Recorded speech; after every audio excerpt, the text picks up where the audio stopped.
It's me, Lego Magi in space. Look out, kids. I'm here to steal all your candy and punch you in the face, you little fucker. Alright, we are back on this wonderful day of today's Christmas.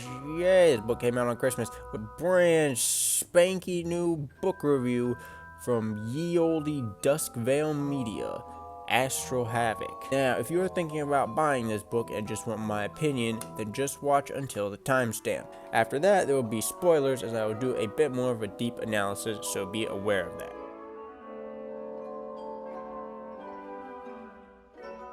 So this is the first installment in what is going to be Duskveil's signature sci-fi series, and mainly follows this guy, Angelo, on his adventure through space as a mech pilot. So, for a quick answer, did I like this book? Sort of. I have mixed feelings on this one, and it doesn't really have to do with the story itself.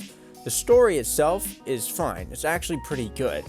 It's more the way that it's told that's just not doing it for me.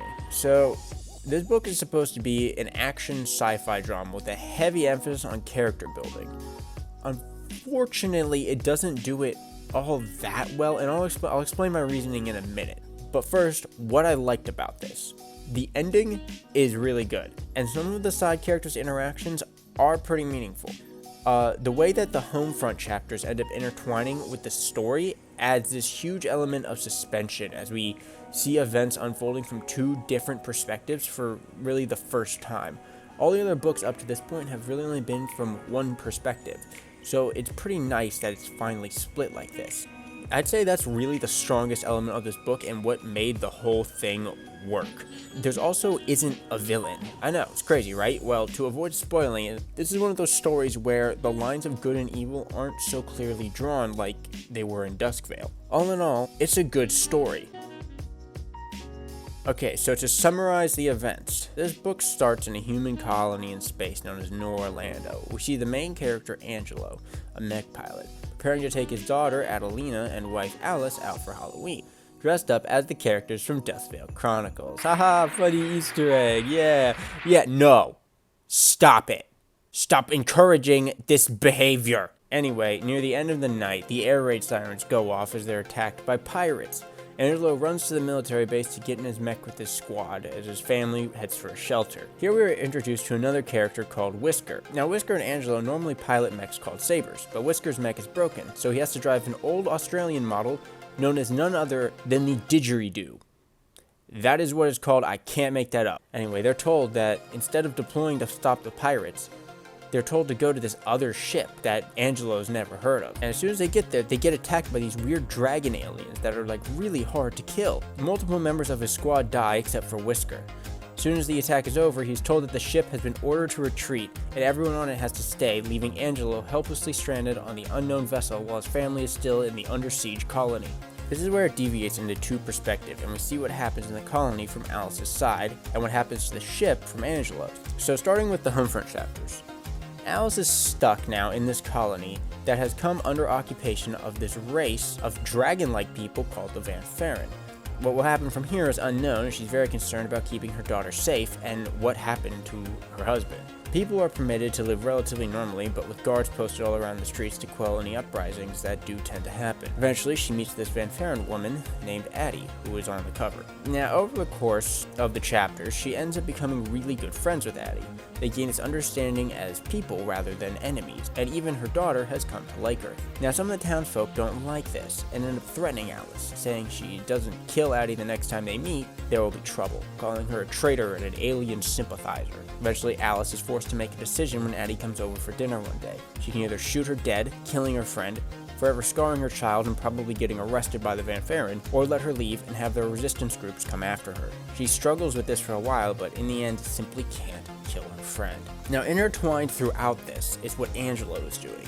On the ship, he meets his old friend Antonio, who is now the pilot of an Ultra Armor, which is a one-of-a-kind type of mech that every country has, that's considered to be almost indestructible. Antonio pilots the American one known as the Dream. Now, it's clear that this responsibility has really changed Antonio since the last time they met, to the point where they end up having this hard time making a normal conversation. Another character, this nerd Keith, also shows up. He's basically a rookie whose inexperience and cowardice almost gets Angelo killed.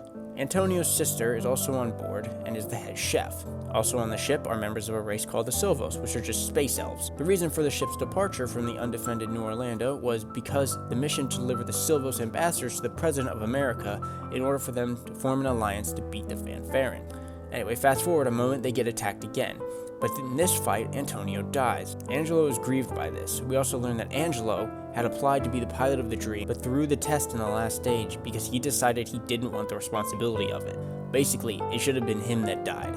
Anyway, he ends up getting assigned as the new pilot of the Dream. Now during this time, Keith has been training like crazy, and Whisker has been making witty quips. Orders eventually come in that they're going to go back and liberate New Orlando. Scientist who designed the Dream, named Judy Whisker, arrives to begin new experimental upgrades for the Dream. Now, this is also Whisker's wife, so they get to see each other after what is assumed a long time. Fast forwarding, we get to the last fight.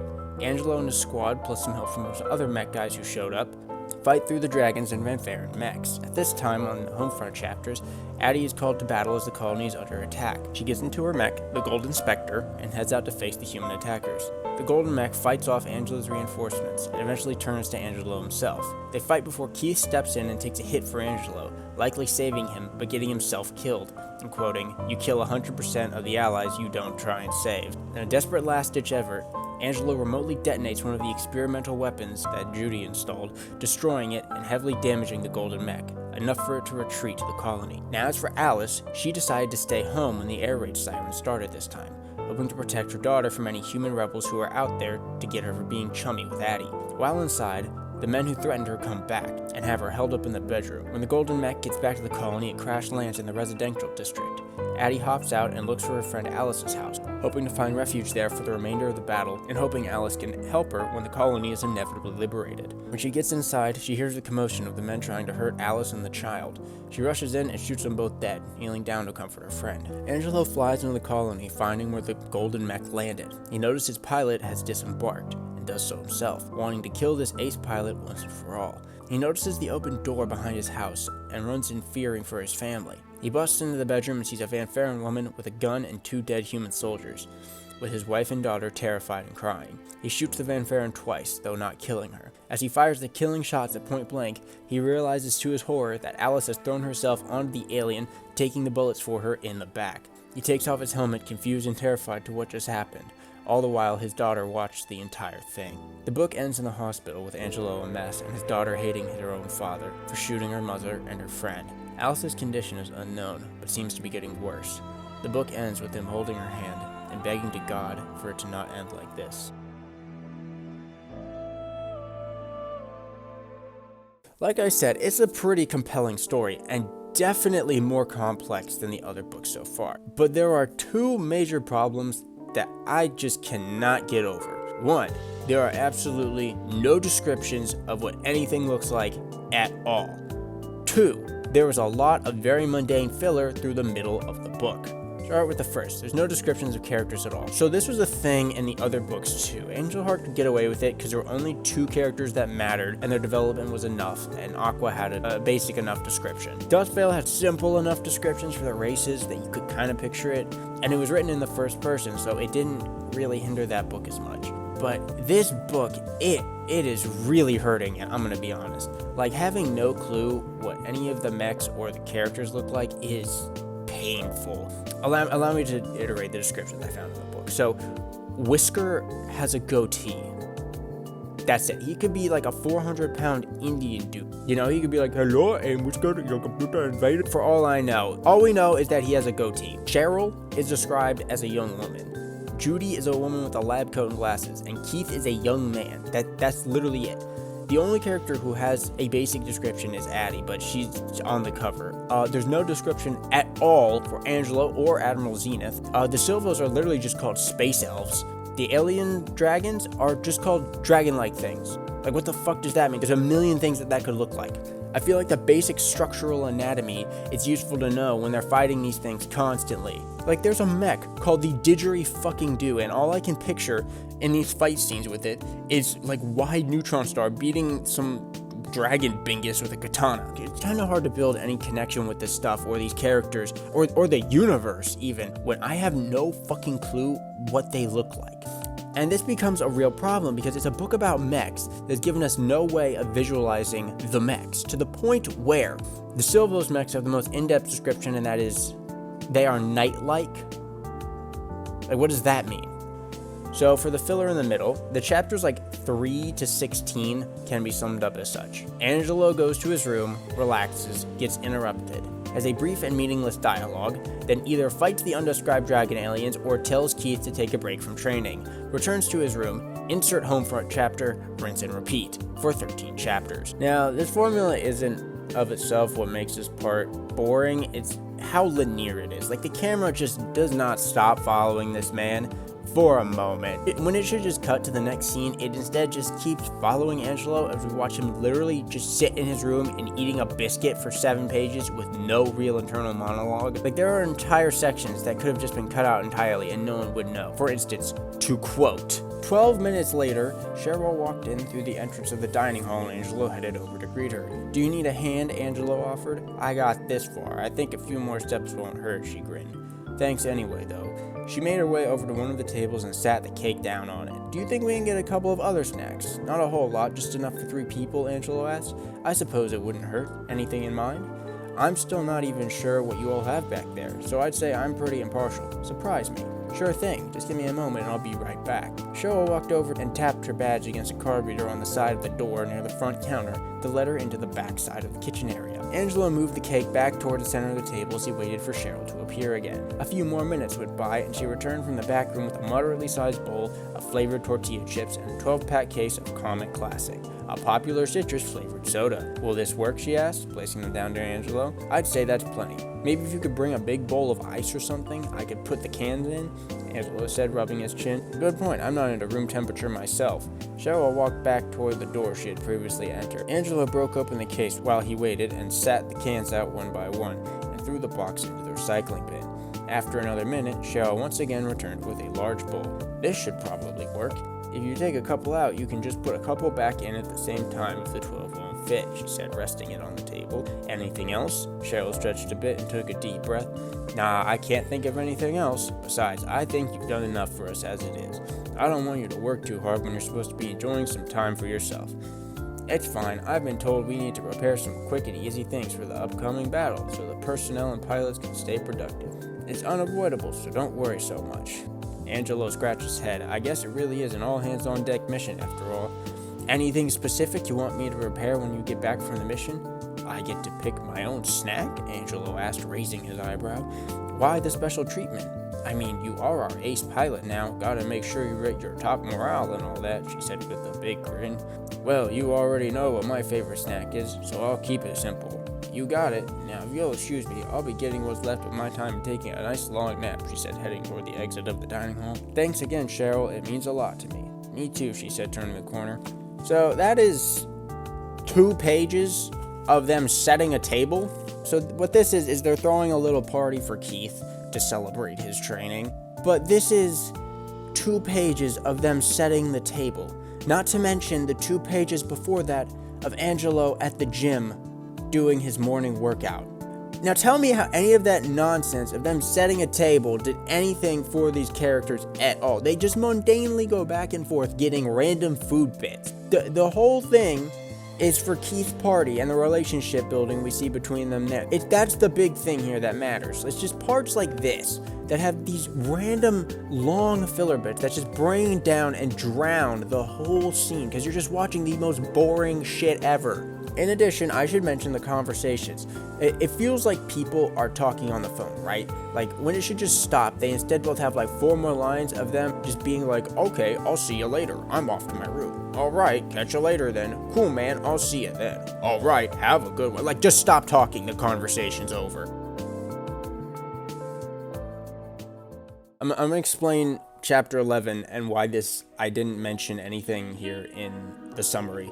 It's because nothing happens in this chapter worth remembering. Like, this is a nothing chapter. They go to this colony that was attacked by the Van Farren for some reason. I honestly don't even know why they go there. And they meet this pilot of the Australian Ultra Armor, and his name is Dingo. Anyway, they walk through the ruined streets of this place, and they see some kids in an arcade playing a video game called Heavy Armor Champions 2. Now, instead of using their military authority to tell the kids to go to shelter, Angelo is like, nah, I'm gonna challenge them to a duel, because he's like good at this game. They pull up, and the video game fight scene that ensues is more detailed than some of the actual fight scenes up to now. Anyway, he wins, and then gets sad because he's like, oh yeah, Antonio used to play this with me, and now he's dead. Then they get into a firefight in the street that is completely outclassed by the video game fight, and then essentially just dip. Later, him and Dingo spar briefly, nothing happens, and we never see Dingo again. Anyway, I'm guessing the point of this chapter was for Angelo to be reminiscent of what it was like when he was a kid, before he was a soldier, you know, the innocence of just having fun, and also to serve as yet another reminder that Antonio is dead. But this lesson is so far buried beneath, like, the 4 pages of this stupid video game fight that in itself is within, like, a 7-page sequence that means literally nothing and only has 1 page of actual substance. It really didn't need this crazy long video description at all. And also, I have no clue what Dingo is there for. He does nothing at all and dips. His name is mentioned once later, but contributes nothing. I happened to be taking notes at 3 a.m. when I was reading this for the first time, and one of them I found was this, and it really just refers to the chapters focused on Angelo more than anything. But to quote, "Big problem I found is how linear and uninterrupted this is. We literally just follow this guy's every mundane action, yet still have no idea what anything looks like." So, it's not about the mechs, and it's not about what the characters look like. So, it must be about, like, their relationships? That seems to be what it's about. Now, Dingo, the Silvos, and Admiral Zenith add nothing. Angelo admitting to Antonio's sister that he threw the dream pilot exam, like, that was useful. The training Keith and Whisker being reunited with his wife, like, there's some good stuff in there, right? But it's such a small percentage of the space chapters, of how much mundane filler there is between these parts. Like, there are just pages of absolutely nothing happening. And at the end of the day, the only relationship that really matters is Addie and Alice, which is the Homefront chapters, since that's what sets you up for the ending and the point of the book. Now, as for the Homefront chapters, I honestly feel like they are way more important than the parts with Angelo. Like, the whole time, Alice is having this anxiety of not knowing where Angelo is or when he'll return. She also has no idea what will even become of their colony and their lives under this new occupation. The relationship that she and Addie builds is honestly on par with Angel Heart Diaries. And to top it off, the tension added when Alice gets threatened and is forced to make the impossible choice of killing Addie or facing the wrath of the rebels is on point for this. Like, it just makes this whole situation that much more chaotic. Now, we finally do get to the last fight, which in general is solid. The part where Keith dies is actually pretty good. The very end, with Alice saving Addie and Angelo shooting her, that whole misunderstanding in the end there is really well done in the way it's set up. It's just a real plot twist that incorporates the various plot points up to now, and it's very clever, and it just makes for a solid end to this book that really takes away the black and white morality of Duskveil Chronicles. So, you heard my gripes, you heard what I like. I'd say it's better than Duskveil Chronicles in terms of characters, definitely. I'd say it maybe beats out Angel Heart just because that book was so short, but I'm gonna let you, the viewer, in on a little secret. I have already read the unreleased prequel to this book, and it does what this book does, but better. So all in all, it's a good story. It has some really good pieces in there. It just has these 2 big weaknesses that are really dragging down the storytelling itself. If it was the exact same thing, but had descriptions, this book would be easily the best one. But I'm gonna have to rate this tiny cactus out of 10. Would recommend, just be wary that it takes some time and reflection to really grasp the meaning, since so much of it is very detached from the reader because of the problems I mentioned. Anyway, use the link in the description to get it for yourself in digital or paperback. Subscribe to the channel for more MXM content and book review for Project X and Max content. Join the MXM Discord if you missed the game, and I'll see you when we die.